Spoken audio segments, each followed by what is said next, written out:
Aku bekerja di sebuah penitipan anak, dan beberapa minggu lalu aku sendirian di luar dengan 10 anak prasekolah dan TK.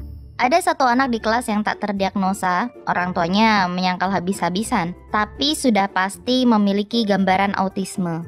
Anak-anak lainnya merasa senang bersamanya, dan itu adalah kelompok yang menyenangkan yang saling mendukung dan peduli satu sama lain. Hingga satu hari, masuklah satu anak perempuan, anak jahil yang senang mengusili anak-anak yang lebih lemah di kumpulannya. Jadi, kami berada di luar, dan gadis kecil ini sepertinya memiliki tujuan hidup untuk mengganggu anak lelaki berkebutuhan khusus itu. Panggil saja ia Greg. Ia mengikuti Greg kemana-mana, menarik kancing-kancingnya dan mengerjainya. Walaupun aku berusaha untuk memisahkannya dari Greg dengan membuatnya duduk saat jam bermain dan memanggilnya dengan tegas, ia hanya akan menunggu hingga aku beranjak pergi untuk menolong anak lainnya. Begitu aku tidak melihat, ia akan pergi dan menjahili anak lelaki itu yang pada titik tersebut mulai merasakan kecemasan dan kehilangan arah serta jatuh dalam kondisi buruk yang terjadi saat ia tidak sanggup menahannya. Aku berdiri untuk memeluk dan menenangkannya sampai ia bisa bermain lagi dengan bolanya. Kubalikan badan untuk pergi dan menghentikan dua anak lelaki lainnya yang menggunakan sepeda kecil untuk beradu di taman bermain. Dan saat berbalik, aku dapat melihat gadis kecil itu mulai mendekati Greg untuk menjahilinya.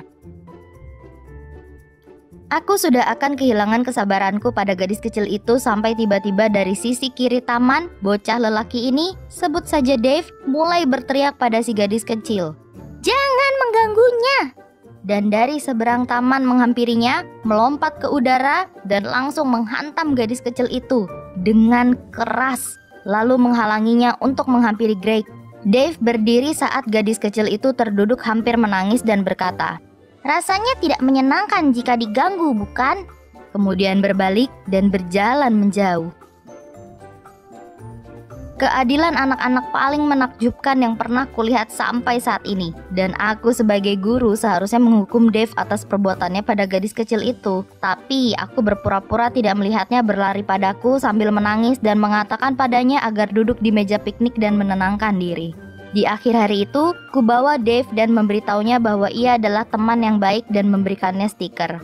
Aku adalah guru yang buruk dalam skenario ini, tapi aku bangga atas perbuatan Dave yang melindungi Greg dan memberi pelajaran pada gadis kecil itu.